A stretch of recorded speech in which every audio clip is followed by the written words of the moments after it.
नमस्कार, मैं हूं अंशिता। लगता है कि बीजेपी सांसद अपने पैरों पर खुद ही कुल्हाड़ी मार रहे हैं या फिर इसके पीछे बीजेपी सांसद की कोई खास रणनीति है। ऐसा इसलिए क्योंकि अपनी आदत से मजबूर बीजेपी सांसद अनंत कुमार हेगड़े ने एक बार फिर विवादित बयान दे दिया है। उन्होंने कहा कि जब तक इस्लाम रहेगा विश्व में शांति नहीं होगी। अब उनके इस बयान ने तो बीजेपी को और मौका दे दिया। ऐसा क्यों कहा जा रहा है, इसे समझने के लिए ये वीडियो आखिर तक जरूर देखें। तो आपको याद ही होगा, पिछली बार तो उन्होंने मस्जिद गिराने की बात की थी, लेकिन इस बार तो एक कदम और आगे बढ़ते हुए इन्होंने सीधा इस्लाम धर्म पर ही निशाना साध दिया। अब जानकार कह रहे हैं कि जब इन्होंने मस्जिद गिराने की बात कही थी तब पार्टी ने इनके बयान से ही किनारा कर लिया था। अब इस बार तो इन्होंने खुले तौर पर धर्म के खिलाफ ही विवादित टिप्पणी कर दी।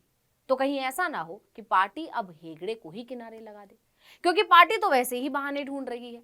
तमाम मौकों पर ऐसा देखा गया है कि बीजेपी अब हेगड़े को साइड करना चाहती है, जिसे हेगड़े भी भांप चुके हैं। शायद इसीलिए वो ऐसे भड़काऊ और मुस्लिम समुदाय को निशाना बनाने वाले विवादित बयान बार बार दे रहे हैं, जिससे आलाकमान उनसे या तो खुश हो जाए या उनके खिलाफ एक्शन ले ले। लेकिन जानकारों का दावा है कि इनका ये दांव उल्टा भी पड़ सकता। तो बीजेपी सांसद हेगड़े ने इस बार कहा कि जब तक इस्लाम रहेगा विश्व में शांति नहीं होगी। आगे बोले कि जब तक बीजेपी और संघ परिवार वाले लोग हैं तब तक ही दुनिया में शांति कायम रहेगी। केवल अगर हम मौजूद हैं तो दुनिया को बचाया जा सकता है। हम बीजेपी और संघ परिवार के सदस्य हैं। अगर हम यहाँ रहेंगे तो दुनिया में शांति होगी, अगर हम नहीं हैं तो विश्व शांति भी नहीं है। मैंने पहले भी बताया था कि जब तक इस्लाम रहेगा विश्व शांति नहीं होगी। उसके बाद उन्होंने मेरे खिलाफ मामला दायर किया। मैं इन सबसे नहीं डरता।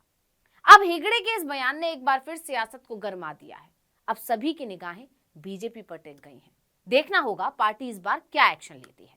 दरअसल पार्टी के रुख पर सभी की नजरें इसलिए टिकी हुई हैं क्योंकि इससे पहले जब हेगड़े ने रामलला की प्राण प्रतिष्ठा कार्यक्रम से ठीक पहले कर्नाटक के भटकल में बनी चिन्नदापल्ली मस्जिद को गिराने की बात की थी, तो पार्टी ने उनके बयान से किनारा करते हुए उसे उनका निजी विचार बता दिया था।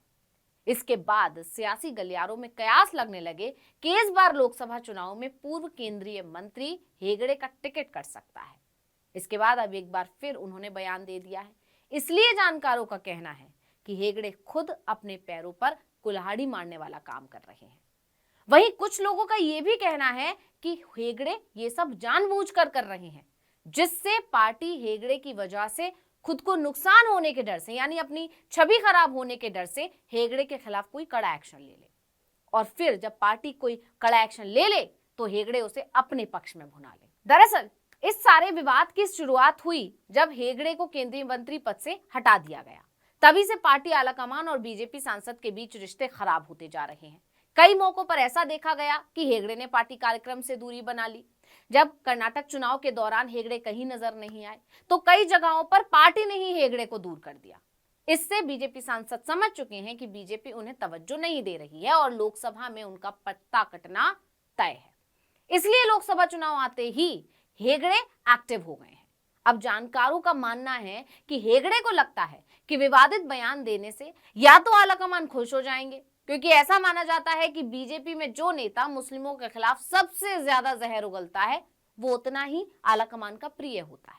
उसी राह पर हेगड़े चल रहे हैं, या फिर हेगड़े चाहते हैं कि पार्टी उनके खिलाफ एक्शन ले और हेगड़े किसी और दल का दामन थाम ले जहां से उन्हें लोकसभा में टिकट मिल सके। अब इसके पीछे हेगड़े की क्या रणनीति है ये तो आने वाले समय में साफ हो ही जाएगा। लेकिन अब बात करें अगर पुराने बयान की, तो अक्सर विवादित बयान देते रहने वाले कर्नाटक बीजेपी सांसद अनंत कुमार हेगड़े ने राज्य में कई मस्जिदों को ढहाने की बात कह दी थी।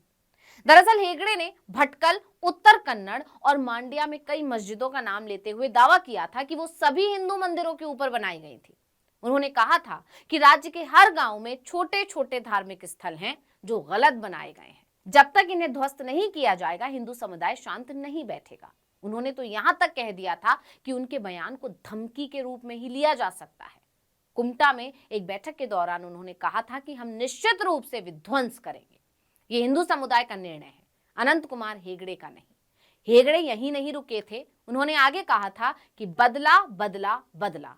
अगर हमने 1000 साल तक बदला नहीं लिया तो हिंदू समुदाय स्पष्ट रूप से कह सकता है कि हमारा खून हिंदू नहीं है। हम ऐसा समुदाय नहीं है जो कर्ज में डूब जाएगा। हम किसी भी कीमत पर कर्ज चुकाएंगे।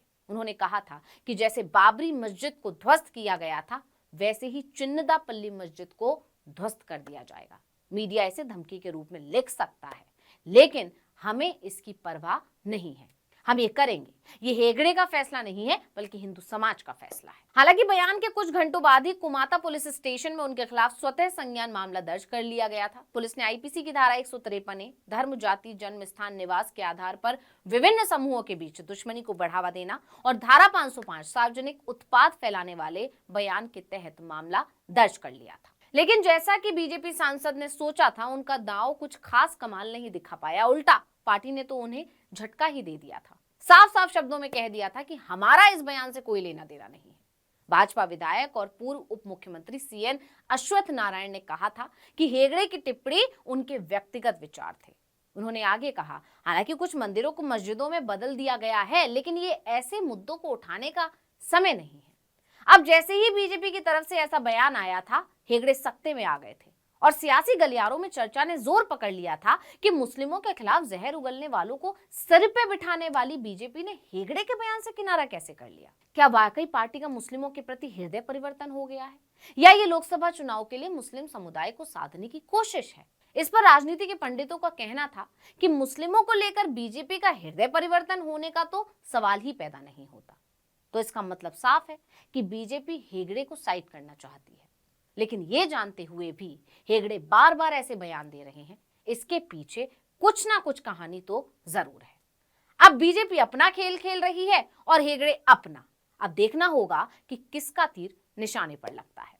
तो इस वीडियो में इतना ही। आपसे अनुरोध है, यूट्यूब पर हमारे चैनल आर्टिकल 19 इंडिया को सब्सक्राइब कीजिए, फेसबुक पर लाइक कीजिए, कमेंट करके बताइए आपको हमारा ये वीडियो कैसा लगा।